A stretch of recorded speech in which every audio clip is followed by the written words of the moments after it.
What's going on, guys? Billy here, and after about a year and a half, DJI has finally updated their Mini line of drones, and this go around, they've made a lot of improvements and changes. So this here is the Mini 3 Pro, and it's designed unlike any drone that we've seen from DJI. When we went from the Mini 1 to the Mini 2, the same body style was kept with a few minor changes, but this go around, we have a complete redesign to the drone, and you can tell that DJI had fun with this one. Now, to get things started here, I figured I'd mention a functional difference that's taken me a little bit of time to get used to. On every single Mavic drone released up until this point, dating back to the original Mavic Pro, the front arms swing outwards while the bottom legs fold underneath. The Mini 3 Pro here, though, is a little bit different in that the front legs fold under and the back legs swing out, so it's reversed, which has really messed with my muscle memory. Now that we have those arms unfolded, though, walking around the drone, you'll notice that the Mini 3 is physically larger than previous Mini drones from DJI, but still maintains a sub 250 gram weight. That is, if you use the standard battery. There's also a plus version of this same battery that provides a longer flight time, which pushes the weight over 250 grams, but we'll get more into this shortly.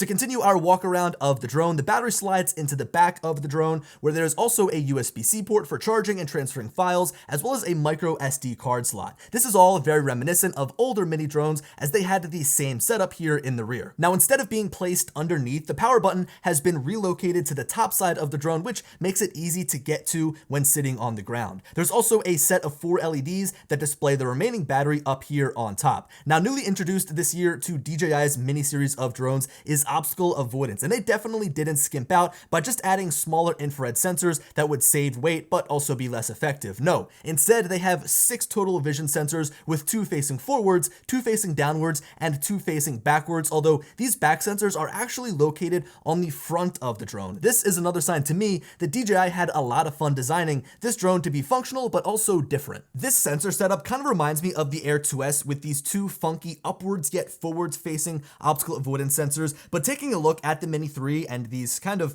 forward placed backwards sensors, I really don't know if they'd have much room to put them on the backside of the drone, because most of the space is taken up by your USB-C port and the micro SD card slot, as well as the battery underneath of here. So again, I don't know how much room they'd have to actually put these sensors on the backside of the drone. I do just want to mention, though, also, as we're on this topic of micro SD card, it is really difficult to get this inserted. Like, the threshold, you got to push it really far in. So I would say make sure that you've got long fingernails so that you can get the micro SD card in and out. Or what I like to do is carry around a small little SIM card ejector tool, so that if I need to get the SD card in or out, it's really easy to do so. Now, also new this year for DJI's Mini class of drones, we've got 2 status LEDs, both of which are located on the front arms to see the heading of the drone and know its current status. Before, on previous Mini drones, we just had a dinky little LED on the backside, but now we've got 2 of them, and they are much easier to see. Now, personally, I really love the design of this drone and its stance, both when sitting on the ground and flying in the air. For some reason, it kind of reminds me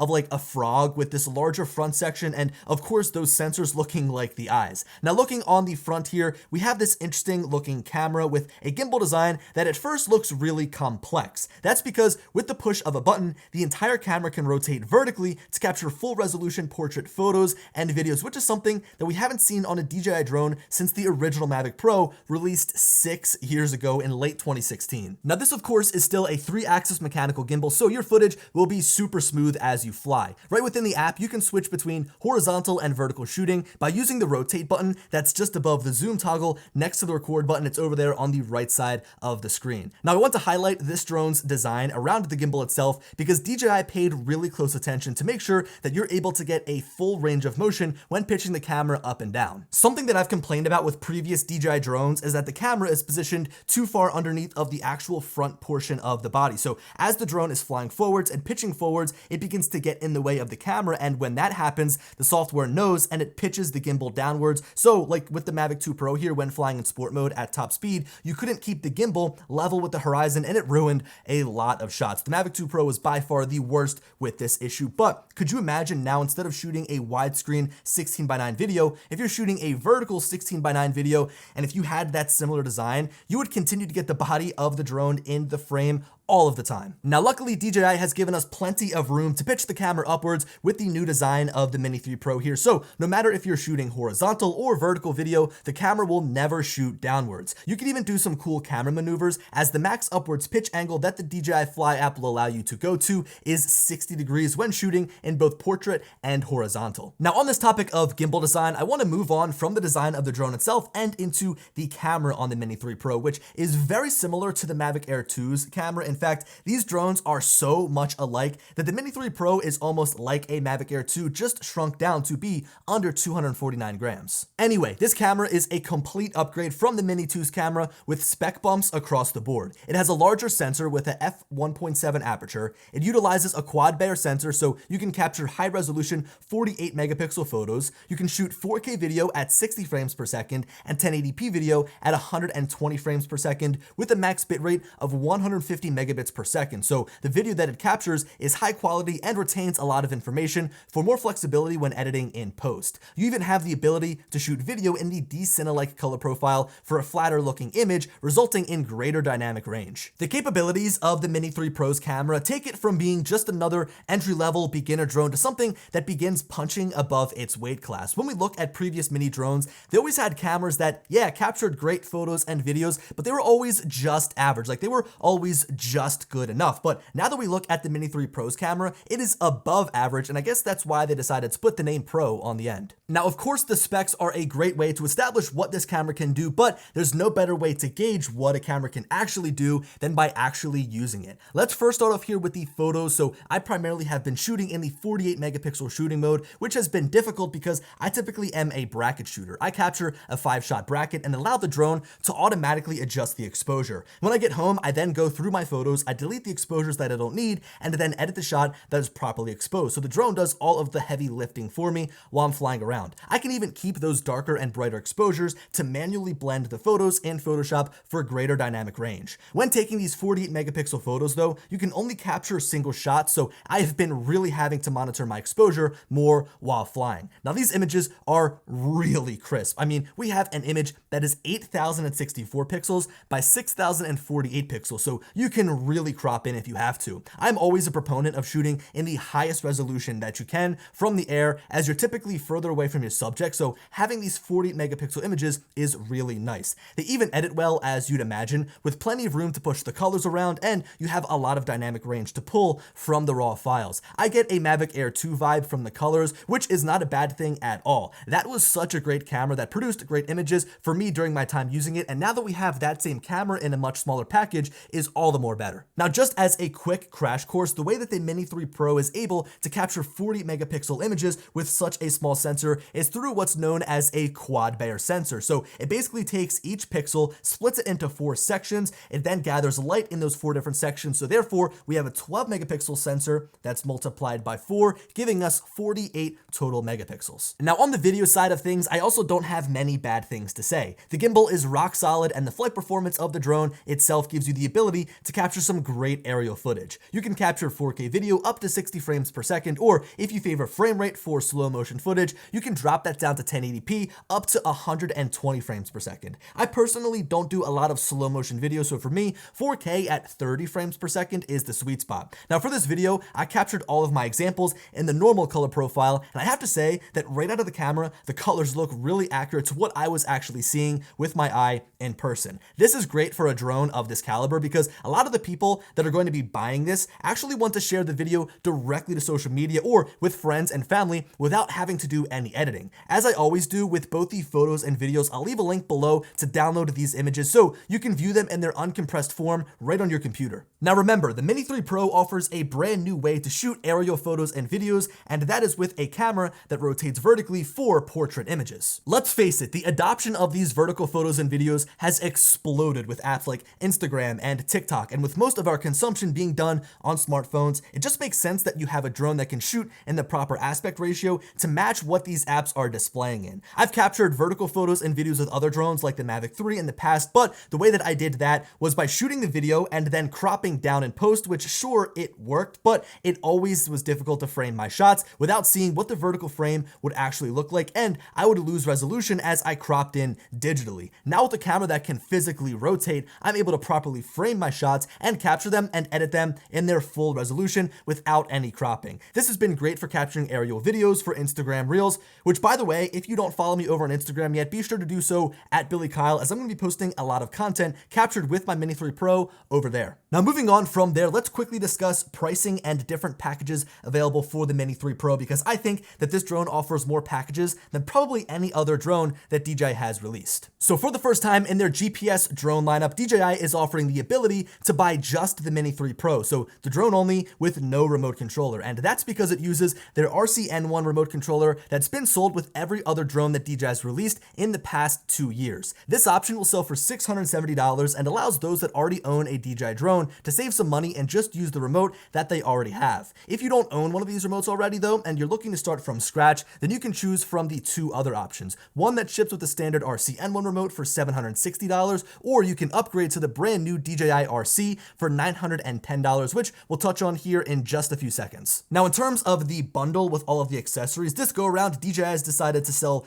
the Fly More kit options separately, so you can buy this bundle at a discount at any time. Now, there's two different Fly More kits. You've got the standard battery version, which sells for an additional $190, while the Plus version with the larger batteries is a $250 add-on. With the current climate in the world, between inflation, the supply chain shortage, and many other issues going on, I would say that the pricing on this drone and its bundles is actually spot on. I mean, if I told you 2 years ago that you'd be spending upwards of $650 on a mini drone for just the drone itself, you'd probably think that I was crazy, but once you start to understand that this drone is basically a shrunk down version of the Mavic Air 2, which is $800, you then start to kind of forgive that price tag and understand why it's priced the way that it is, and also the fact that you can purchase this bundle with the new DJI RC with the built-in screen for under $1,000 is actually pretty impressive. I mean, just to put it further into perspective, Autel's Nano Plus with a controller that doesn't have a bright built-in screen is retailing for $949 and doesn't offer nearly the same specs as the Mini 3 Pro. Don't worry, into the coming days, we will definitely be breaking down the comparison between these two drones more in depth. Okay, so you've heard me talk about different remote controller options here to be used with the Mini 3 Pro, and of course, being a remote controller snob, I've got to dedicate an entire section of the video to go over what our options are. So I don't want to focus too much of my time on the standard RC-N1 remote here, because we have seen this controller for the past 4 to 5 drones released from DJI, but I of course want to mention it in case the Mini 3 Pro is going to be your first drone and you have never seen this remote here in your life. Now, I overall have enjoyed the ergonomic design of this controller when flying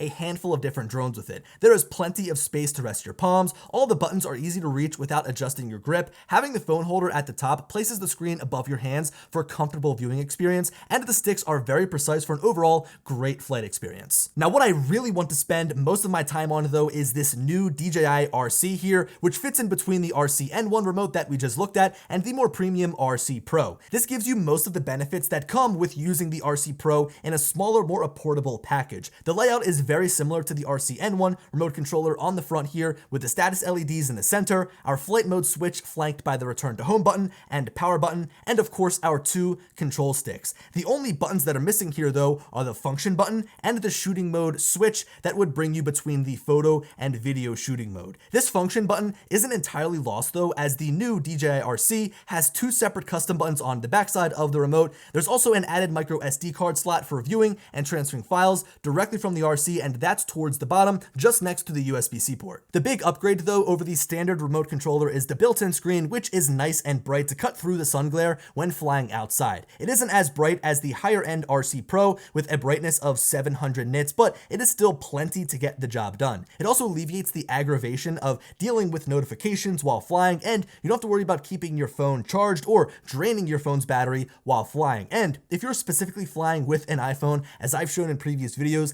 it doesn't take a whole lot for the phone to heat up and knock the screen brightness down considerably. This is something that you want to deal with or worry about with that new DJI RC, as it's able to sustain that 700 nits of brightness during your entire flight. Now, this built-in screen of course also runs Android, but something to note is that you don't have the freedom like you'd expect. What I mean by this is you can't swipe up and go to the home screen and access apps like you would on the higher end RC Pro. You're pretty much locked into only using the DJI Fly app, but you can still access the notification center, the settings menu, and your files, but that's about it for this new RC. You might also notice that this is an antenna-less design, so they are built into the remote controller, which might make you question the reliability of the signal, but I'll tell you what, the connection is still super strong for good range and a strong connection through and through. Overall, the ergonomics of this controller are fantastic. This thing fits in my hand like a glove. It is so perfect. The back rubber grips are easy to grab, my fingers are comfortable on the back side, and the remote as a whole is very lightweight, so it's easy to fly with for long periods of time. I actually think that this thing is more comfortable to fly with than the larger, heavier RC Pro. Obviously, your budget and how much you want to spend on a drone is going to dictate which bundle you purchase, but if you're on the fence between the RC N1 or the new DJI RC, I'd encourage you to spend a little bit extra and go with the upgraded bundle for all the benefits that come with using a controller with a built-in screen, one that is nice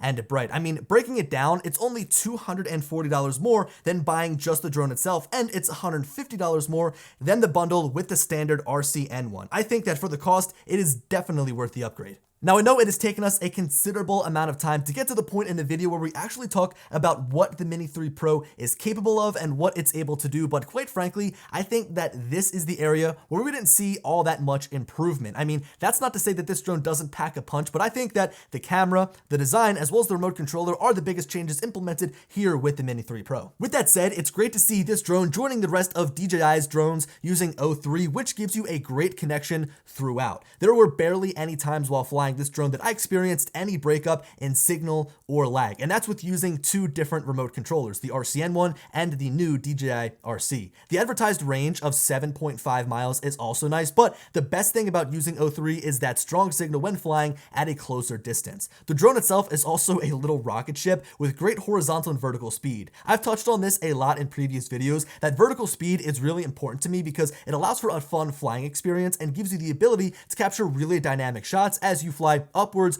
or downwards. I mean, for example, I'm able to fly down on a subject fast while still pushing this drone forwards at full speed. What really impresses me though is the flight time. Even when using the standard battery, 34 minutes of advertised flight time is very respectable. Speaking of batteries, remember I said that there were two different versions, and you can tell which is which, first of all, by just holding them. They're very different in weight, but also you can tell by what's printed here on the backside of the casing. The standard battery has the text ultralight 249 grams written on it, while the plus battery is left blank, as the heavier weight obviously pushes the Mini 3 Pro above 250 grams. You know, I really like that they have these two different versions of the batteries and the two different fly more kits depending on what type of flyer you are, because with these batteries, they appeal to different types of people. Of course, having a sub 250 gram drone using a lighter battery appeals to what the Mini was originally designed for. It's keeping it true to its roots. So for those that want to stay under 250 grams, that don't want to register with the FAA or with their local aviation agency, they can use this lightweight battery, stay under 250 grams,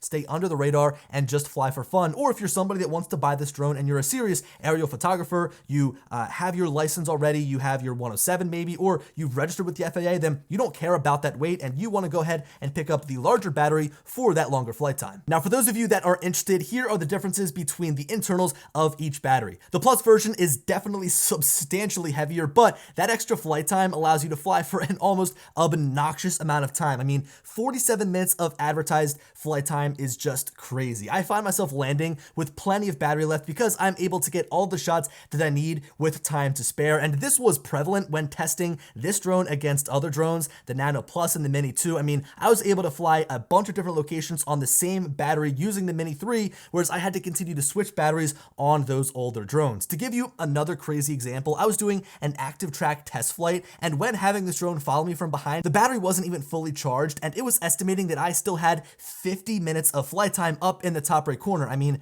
that is just crazy. So overall, the Mini 3 Pro is a beast of a drone. It doesn't feel like you're flying a tiny sub 250 gram drone when you're in the air, as it's responsive, it's nimble, it's fast. It really is a powerful drone for its size, but that's not where we're going to end this video, because while the hardware and the camera are impressive, the software inside is also impressive, as DJI has added features to this drone that have never been seen in any of the previous Mini drones that they've released. I'm talking about Focus Track with ActiveTrack, Spotlight, and Point of Interest. We've also got APAS 4.0, we've got Master Shots and Hyperlapse, all here in the new Mini 3 Pro. I think by far the most asked for feature in previous mini drones from DJI were those that make up the focus track function, primarily ActiveTrack, a flight mode that allows the drone to autonomously track a subject of your choice. You can access this flight mode as well as the others like point of interest and spotlight by just dragging a box over your subject of choice from the drone's live feed. These have been previously withheld from the Mavic Mini 1 and Mini 2 because they didn't have obstacle avoidance sensors, so the drone would just be flying blind essentially, putting it at a much higher risk of crashing. Something that you have to remember though is the top speed of this drone. You aren't going to get the performance equivalent to the much higher end Mavic 3 that is not only faster, but it also has full omnidirectional obstacle avoidance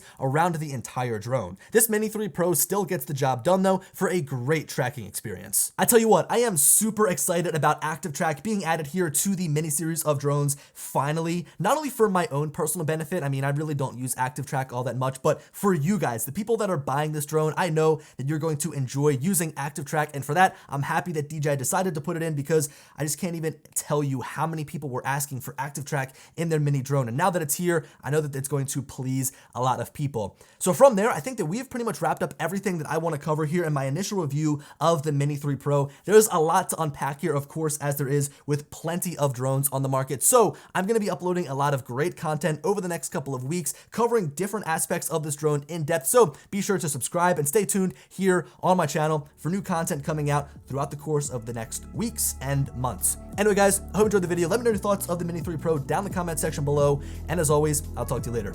Peace.